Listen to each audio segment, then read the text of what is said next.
하나님 아버지, 오늘 이 새벽도 주의 은혜로 예배할 수 있도록, 기도할 수 있도록 인도하신 것 감사합니다. 하나님의 사랑과 은혜가 아니고서야 어찌 이렇게 새벽을 깨우는 자 될 수 있으며 하루를 살아갈 능력을 이 새벽 시간에 공급받을 수 있겠나이까.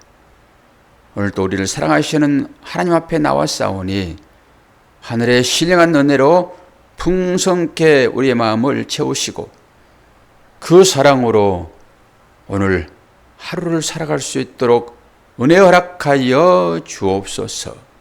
예수 그리스도의 이름으로 기도하옵나이다. 아멘. 오늘 말씀 스바냐서 3장입니다. 3장까지만 있지요. 1절에서 8절까지 말씀 보겠습니다.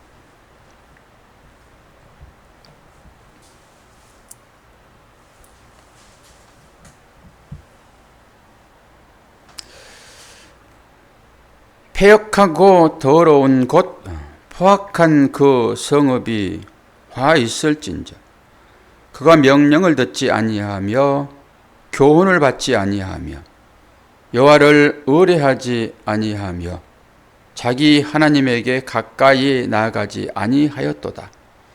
그 가운데 방백들은 부르짖는 사자요 그의 재판장들은 이튿날까지 남겨두는 것이 없는 저녁 일이요 그의 선지자들은 경솔하고 간사한 사람들이요 그의 제사장들은 성소를 더럽히고 율법을 범하였도다. 그 가운데 계시는 여호와는 의로우사 불의를 행하지 아니하시고 아침마다 빠짐없이 자기의 공의를 비추시거늘 불의한 자는 수치를 알지 못하는도다. 내가 여러 나라를 끊어버렸으므로 그들의 망대가 파괴되었고 내가 그들의 거리를 비게 하여 지나는 자가 없게 하였으므로 그들의 모든 성읍이 황폐하며 사람이 없으며 거주할 자가 없게 되었느니라. 내가 이러기를 너는 오직 나를 경외하고 교훈을 받으라. 그리하면 내가 형벌을 내리기로 정하기는 하였지만 너의 거처가 끊어지지 아니하리라 하였으나 그들이 부지런히 그들의 모든 행위를 더럽게 하였느니라. 나 여호와가 말하노라. 그러므로 내가 일어나 벌할 날까지 너희는 나를 기다리라. 내가 뜻을 정하고 나의 분노와 모든 진노를 쏟으려고 여러 나라를 소집하며 왕국들을 모으리라. 온 땅이 나의 질투의 불에 소멸되리라. 아멘. 오늘은 사악한 예루살렘에 대한 심판입니다. 지난번에는 예루살렘을 제외하고 이스라엘을 제외하고 이스라엘의 변방들, 이방들, 이스라엘을 괴롭게 한 자들을 심판하셨잖아요. 오늘은 이스라엘, 작게는 예루살렘, 예루살렘은 이스라엘을 대표하는 것이니까 예루살렘을 심판합니다. 나 외에 다른 것에 대한 심판이 떨어지면은 그렇게 우리가 불안할 필요는 없죠. 그런데 나와 관계된 어떤 것에 하나님의 진노가 임한다. 그러면은 긴장을 해야 됩니다. 오늘 또 예루살렘에 대한 심판이잖아요. 사악한 예루살렘. 1절에서 5절까지가 예루살렘에 대한 죄를 낱낱이 지금 지적을 하고 있습니다. 그리고 예루살렘은 죄 없는 사람들의 피가 지금 흥건히 젖어 있다라고 보시면 됩니까? 어떤 사람들에 의해서 죄 없는 자들의 피가 젖어 있을까요? 쭉 나오죠. 방백, 재판장, 선지자, 제사장. 이 모든 사람들은 율법을 지켜야 할 사람들이잖아요. 솔선수범하여 이스라엘 백성들을 하나님 앞에 바로 세우는 그 일을 감당해야 되는데, 지금 이 사람들 방백, 재판장, 선지자, 제사장 모두가 이스라엘을 더럽혔다라고 하는 것은 율법을 범했다라고 하는 것입니다. 그러니까 먼저는 앞서간 자들, 이들에 대한 징계인 거고, 그들과 더불어서 그와 함께한 그들도 징계하겠다라고 하는 거예요. 그래서 맹인이 맹인을 인도하면은 둘 다 빠져 죽습니다.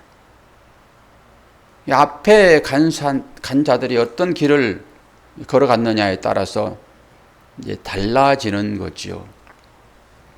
공동체가 살려고 하게 되면은 먼저 어떤 일이 일어나야 되죠? 교회가 살려고 하면 어떻게 돼야 되겠죠? 목사가 죽어야 됩니다. 목사가 죽으면은 교회는 삽니다. 그럼 여러분의 가정이 살려고 하면 누가 죽어야 되겠죠? 권사님의 가정이 살려고 그러면 누가 죽어야 돼요? 권사님이 죽어야 돼요. 하나님을 아는 자가 죽어야 됩니다. 그래야지 공동체가 삽니다. 가정이 삽니다. 사회도 마찬가지죠. 이 원리에 따라서 모든 것들이 지켜지면은 살아나게 되어 있습니다. 여러분 시대를 보십시오. 세상을 보십시오. 교회는 그 원리를 따라서 살려고 몸부림치죠. 목사도 그렇잖아요. 목사가 죽으면은 교회가 사는 원리. 이 가정이 살려고 하면은 앞서간 믿음의 부모들이 먼저 죽으면은 가정은 살아나는 것이고요. 그런 원리로 보면은 이 세상은 어떻습니까? 세상이 그렇습니까? 세상도 똑같이 그런 원리로 어떤 자가 있다 하게 되면은 세상 살아갑니다. 그런데 이 세상 정치가들도 성도들이 많이 있거든요. 성도들이 죽으면 됩니다. 그런데 성도들이 교회에서는 죽겠다 얘기를 하면서 세상에 들어가서는 죽지 않습니다. 세상과 결탁돼 가지고 똑같습니다. 나라가 살려고 하면 대통령이 죽으면 됩니다. 그리고 성남 시민이 살려고 그러면 성남 시장이 죽으면 됩니다. 죽은다고 그러니까 뭐 이 몸뚱아리 이거 죽음을 얘기하나요? 자기의 비움이요. 뭐 문제가 좀 발생되면은 내가 잘못해서 그렇습니다라고 사과하고 그러면은 살거든요. 그런데 정치권들을 보면은 그렇습니까? 안 그러잖아요.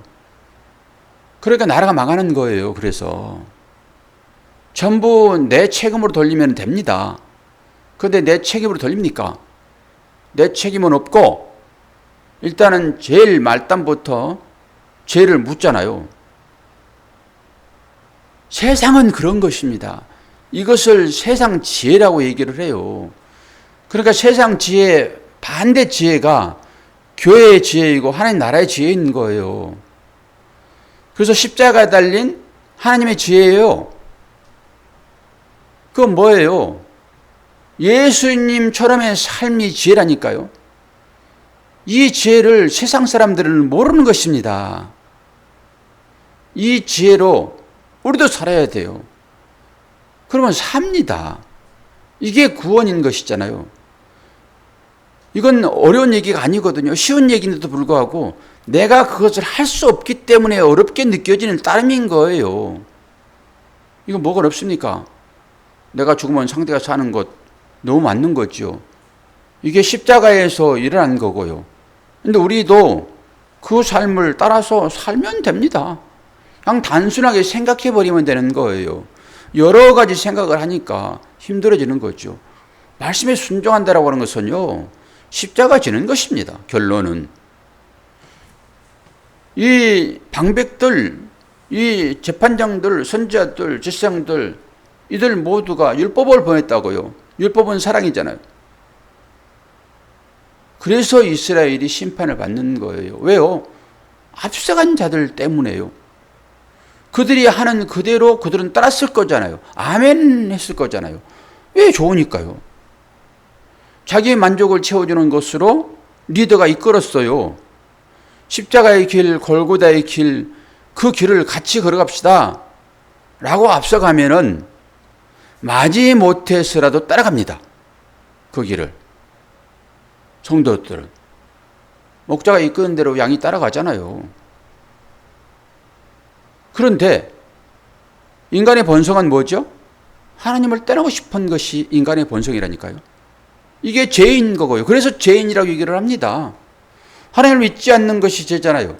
다른 얘기로 하나님을 떠나는 것이 죄인 것이죠. 근데 인간의 본성은 하나님을 떠나고 싶다니까요. 율법으로 꼭 묶어놓으니까 묶어서 끌고 가니까 따라가는 거예요.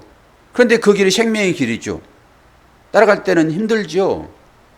그런데 그게 힘들다고 자꾸 내색을 하니까 성도들이 목사가 자기 편의주의로 가버리는 것입니다. 너 좋고 나 좋고. 그래서 죽도 밥도 안 되는 거예요. 그리고 뒤에 가가지고 여러분 이런 소리 하실 것입니다. 목사가 십자가의 복음을 전하지 않고 성도들에게 편한 대로 자유롭게 그냥 알아서 하세요. 그래 버리고 잘못된 것에 대한 지적을 하지 않으면은 서로 편하죠. 그리고 성도들도 목사가 뭐라 하지 않으니까 기도를 하지 않아도 뭐라고 하지 않고 주일날 예배 안식일을 교회 주일을 지키지 않아도 아유 그럴 수 있지라고 해버리고 전부 이런 식으로 가버리게 되면은 마지막에는 어떻게 하겠습니까? 그것 때문에 앞서간 자들이 먼저 심판받을 거예요. 분명히 징계가 따를 거예요. 저는 교회를 해방하는 수많은 일들이 생기잖아요. 세습의 문제도 마찬가지고 그걸로 인해 가지고 성도들이 분열하고 그걸로 인해 가지고 많은 문제가 생기고 괴로움을 당하고 하는 그 일을 나는 목사는 그 마지막 백보자 심판대 앞에서 나는 그 책임을 하나님께서 그냥 넘기려 보지 않습니다. 그 일 때문에 얼마나 많은 사람들이 다치고 했냐고요. 그걸 지금은 아무 문제 없이 잘 지나가니까 그냥 놔둡니까? 하나님은 사랑이시지만은 공의의 하나님이세요. 하나님을 무서워할지를 몰라요. 그리고 제 욕심에 따라서만 살아가는 것이죠. 그래서 이 방백들 이거 처리할 거라고요. 그럼 뒤에 가가지고 나는 그때 어쩔 수 없이 나는 그들이 따라서 우리 좋다고 하니까 우리를 풀어놔가지고 우리가 그렇게 된 것이지 우리한테 잘못 없어요. 그럴 수 있습니까? 하나님 앞에서 그럴 수 있습니까? 말씀을 다 듣고서 그럴 수 있냐고요. 못합니다. 그때 가가지고 나는 저 박목사가 그렇게 했기 때문에 따라가서 나는 잘못 없어요. 그럴 수 있냐고요. 안 돼요. 그래서 말씀을 잘 보셔야 되고요. 저 목사가 거짓부렁하고 있는지, 거짓부렁은 대부분 다 어떤 것입니까? 세상과 결탁하여 그냥 편하게 사세요. 십자가의 그 길, 힘든 길인데 대충 사세요. 그냥 당신들은 구원받는 사람들이니까 어떻게든지 간에 이전의 죄, 현재의 죄, 미래 죄까지 다 속량받았으니까 그냥 알아서 사세요. 라고 선포해버리고 잘못된 길을 걸어가는 그 사람들을 바른 길로 인도하지 않는 그 목사가 징계받을 거고요. 거기에 같이 마음을 쏜 그 사람도 분명히 징계받을 것입니다. 그 얘기가 맹인이 맹인을 인도하면은 다 죽는다라고 하는 거예요. 오늘 3장 1절부터 그 얘기 하는 거잖아요, 지금. 3절에 뭐라고 합니까?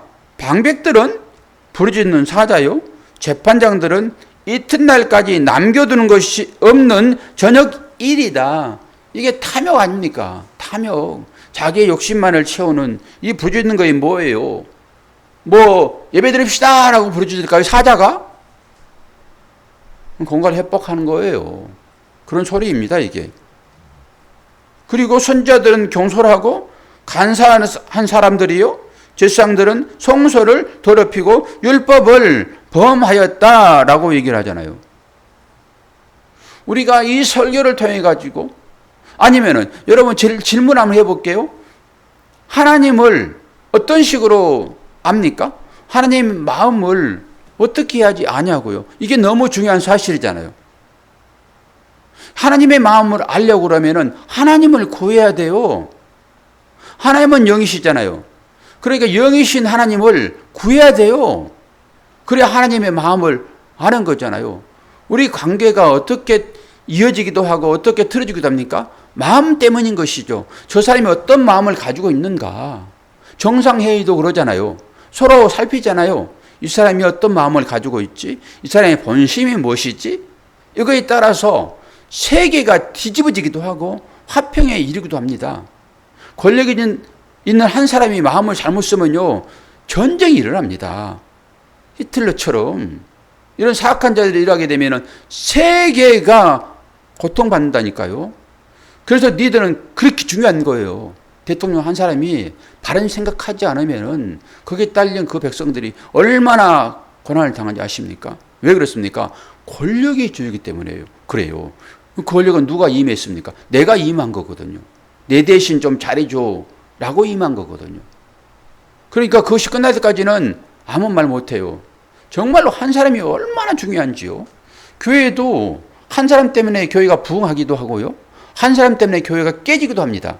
사람이 그만큼 무섭다고요. 그래서 한 사람 한 사람 마음이 중요해요. 그런데 사람의 마음을 주관하시는 그 하나님의 마음을 알려고 하면 어떻게 되냐고요, 결국은. 그 하나님의 마음을 알고 그 마음, 그 하나님을 기쁘게 하는 삶이 우리 성도의 삶이어야 되잖아요. 하나님의 마음을 어떻게 하냐고요. 말씀을 통해서만 알아요.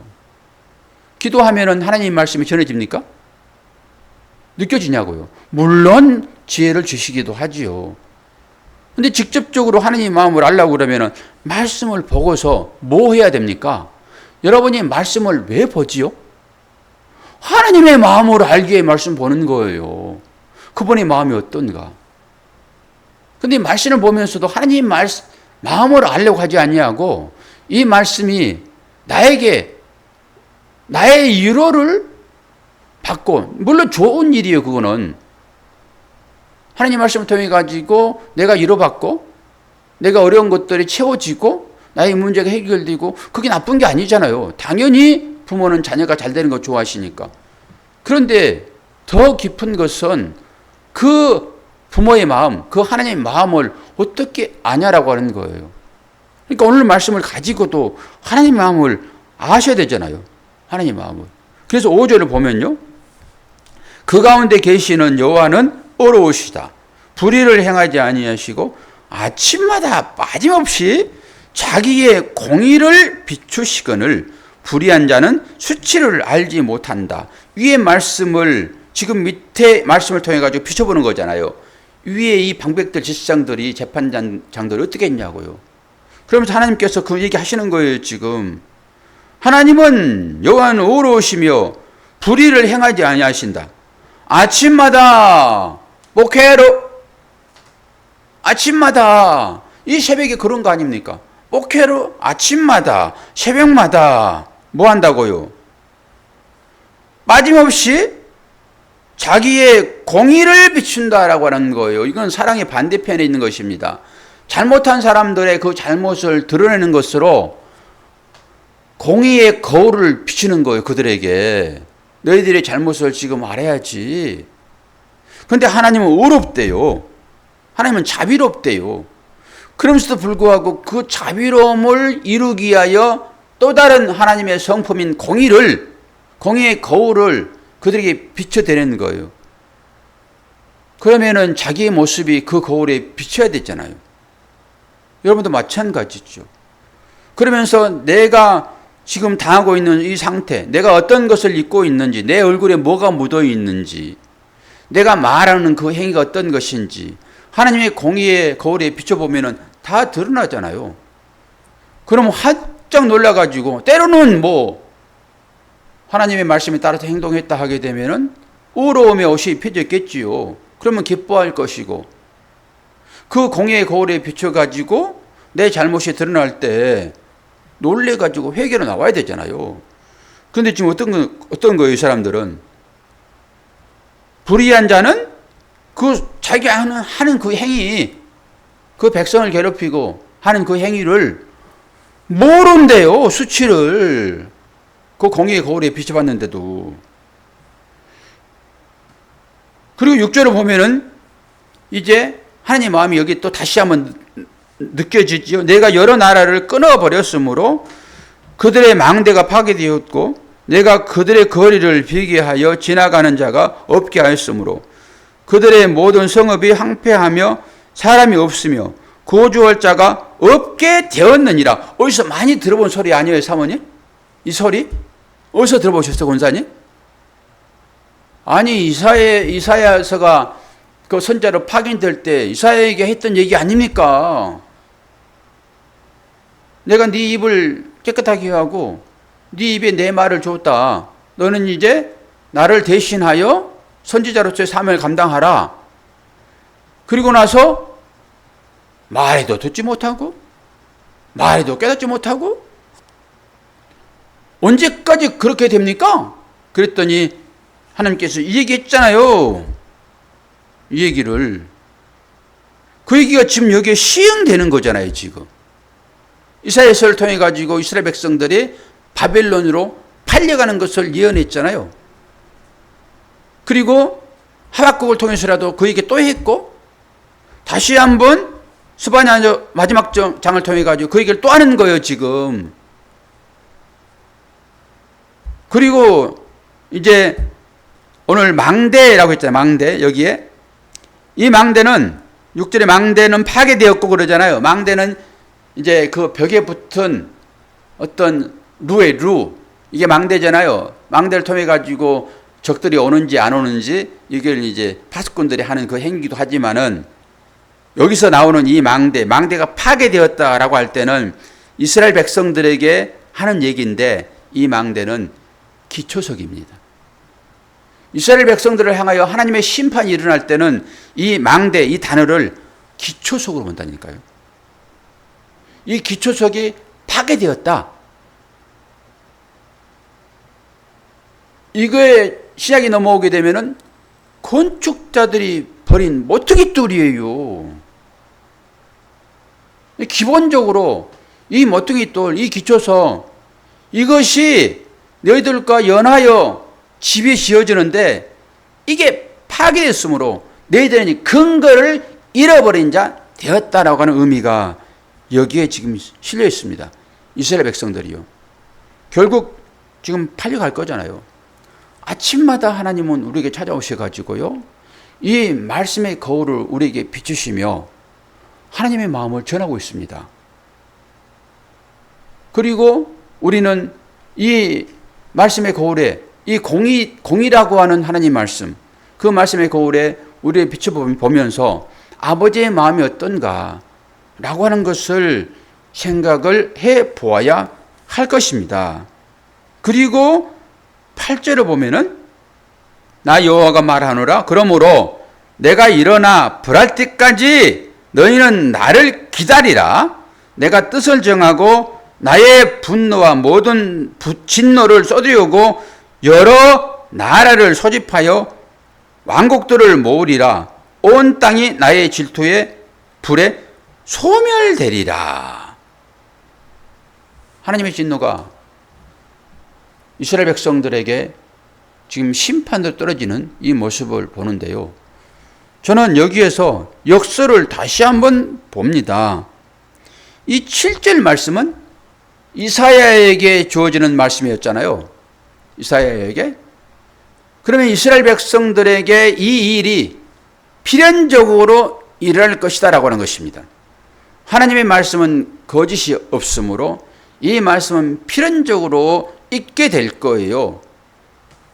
우리는 이 일을 기다려야 되는 것입니다. 왜요? 이 일이 지나가야지 하나님 나라가 완성되기 때문에 그래요. 우리가 졸업을 하려고 그러면은 그 지긋지긋한 시험을 봐야 되잖아요. 시험 보지 않고서는 졸업할 수 없잖아요. 이거는 정해진 사실이거든요. 하나님의 질서입니다, 이게. 그러면은 당연히 그걸 기다리는 것입니다. 기다렸더니 내가 하나님의 공의 앞에 나를 비춰봤더니 나의 선행이 드러났어요. 할렐루야, 하나님 감사합니다 라고 하나님의 말씀에 나의 마음을 비춰볼 때 아버지의 마음을 아는 것이고, 당연히 그런 자에게는 하나님께서 상급을 주시죠. 은혜를 허락하시죠. 그러나 하나님의 자녀들이 잘못된 어떤 것들이 마음에 있었는데 새벽 시간에 아버지의 마음을 알려고 아버지 앞에 나왔더니 하나님께서 공의의 거울을 그에게 딱 댔어요. 자기가 알지 못했던 것들이 확 들었단 말입니다. 하나님 감사합니다. 내가 이것 때문에 자꾸 걸림거리가 되었네요. 왠지 하나님께 나가는 것이 왜 자꾸 불편했는지를 이제 알겠네요. 하나님 감사합니다 라고 나가는 것입니다. 하나님 말씀은 그렇게 시행되는 것이므로 이스라엘 백성들에게 너희들의 땅이 황폐해지고 건물들이 무너지며 오가는 사람들이 없게 될 때까지 알아들을 수 없을 것이다. 다른 얘기로 하나님의 말씀이 여러 마음 가운데 하나님의 나라로 건설되는 그런 상황이 되려가게 되면은 어떻게 된다고요? 내 생각들이 내가 내 집을 짓겠다고 하는 내 인간적인 욕심으로 인간관계를 맺어가지고 잘 살아보겠다 하는 이것들이 여러분 끊어질 때 그곳에 하나님 나라가 이루어지는 것입니다. 다른 걸로 세상 지혜로 잘 살아보겠다고 하는 내 배만을 챙기는 것으로 살아가서 내일을 위하여 창고 짓겠다고 하는 그 생각이 내려놔질 때 하나님의 나라는 바로 여러분 가운데 임하는 것입니다. 이런 말씀을 이해가 되었다 하게 되면은 우리의 삶 가운데 두 가지가 찾아올 건데요. 분명히 한 가지는 어려움일 것이고 한 가지는 하나님의 나라를 상징하고 있는 또 다른 좋은 것으로 찾아올 것입니다. 좋은 것이 주어질 때는 여러분 환영하십시오. 그건 당연한 것이니까요. 하나님께서 우리를 위로하시려고 주는 거니까요. 그게 건강일 수도 있고 재물일 수도 있고 명예일 수도 있고 그걸 통해서 하나님의 나라를 여러분들이 자랑하게 되면 그건 하나님의 나라인 것입니다. 좋은 것입니다. 그런데 이사야에게 말씀했던 황폐하고 거리에 사람이 없고 건축이 쉬어지지 않고 다 부서지고 그럴 때 이 말이 임할 것이다. 완성될 것이다 라고 할 때 그것은 우리들에게 오는 여러 가지 어려움일 것입니다. 그 어려움이 찾아올 때 이 말이 여러분 이해가 되졌다 하게 되면 하나님 드디어 왔군요. 이 시험지가 나에게 당도하였군요. 그동안에 배운 것 한번 잘 써보겠습니다 라고 그 시험지를 받아들이는 것입니다. 물론 떨림이 있을 수도 있겠지요. 그때 여러분 하나님 앞에 기도하는 거예요. 하나님 그동안에 들었던 수많은 말씀들을 기억나게 해주세요. 이것을 이길 만한 말씀들이 나한테 지금 들어와서 새겨져 있는데 아버지 하나님 그거 깨닫게 해주세요. 다른 얘기로 하나님 이것을 이길 만한 힘 주세요. 나는 할 수 없으나 하나님의 말씀이 나에게 새겨져 있으므로 그 말씀 의지하여 한번 잘 이겨보겠습니다. 하나님 도와주세요. 라고 하는 것이 아버지의 마음을 읽는 것입니다. 그렇게 하겠다고 하셨잖아요. 그럼 내가 힘 주겠다라고 했잖아요. 그런데 왜 우리는 그 기도를 하지 않지요? 어떻게 내 지혜와 내 방법으로 해결해 보라고만 하지요? 시험지를 받아놓고 이제는 여러분 내려놓으십시오. 우리에게는 시험지가 분명히 올 것이고 그 시험지를 통과할 때까지 하나님 우리와 함께 하실 것입니다. 끝까지 기다리실 것입니다. 다 시험지 내놓고 나가가지고 집에 가가지고 뭐 꽁짝꽁짝하고 살아도 그 한 사람 안 나가게 되면 끝까지 그 시험관은 나가지 아니하고 풀 수 있도록 함께 하실 것입니다. 응원하실 것입니다. 그 아버지의 마음을 이 말씀을 통해 가지고 아냐라고 하는 거예요. 뭘 통해서 아버지의 마음을 아시렵니까? 아버지의 마음은 예수 그리스도를 통하지 않고서는 알 방법이 없습니다. 그 주님이 말씀으로 우리에게 찾아오셔서 우리 내면에 책임받으셨잖아요.